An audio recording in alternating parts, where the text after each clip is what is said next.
Helping Lindsay unravel the truth are two of the country's top legal minds.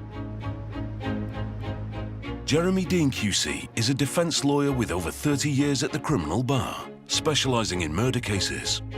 Yeah, well, there's just an extraordinary amount of material, bearing in mind that 65 years have elapsed. This is a petition put together by approximately 6,000 people for the reprieve of Edward Devlin and Alfred Burns, and trying to stop these two men from being hanged. I want to ask you about the murder weapon. Yes. Devlin and Burns denied having murdered Alice Rimmer, but they were linked to possession of a kosh. What's your opinion as to the possibility that a kosh was indeed the murder weapon? Jeremy has found a police statement from him that the jury never saw.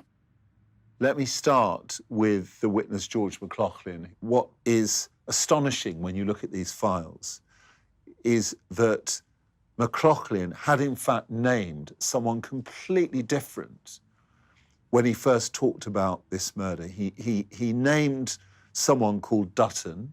The defence cannot have been told that McLaughlin had named Dutton, because had the defence been told, this would have been used. This is gold dust type material, and it makes me wonder whether these men were wrongly convicted. So we're in the parlour at the back of the house, and this is the window. The prosecution hinted at the suggestion that Devlin and Burns had got through that window into Mrs. Rimmer's home before killing her. Is there any forensic evidence to support that suggestion? No, the forensic statement at the time said they found no evidence that anyone had come in through the window. There were no fingerprints, no fibres, no scuffs, or marks of any kind to suggest that someone had come in through the window.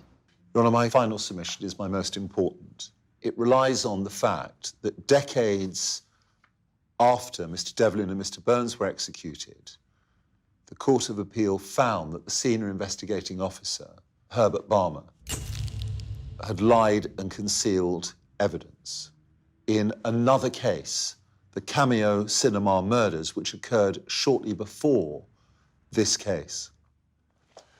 That officer, Herbert Balmer, has his footprints over both investigations. Both, I submit, are characterised by the non-disclosure of important information.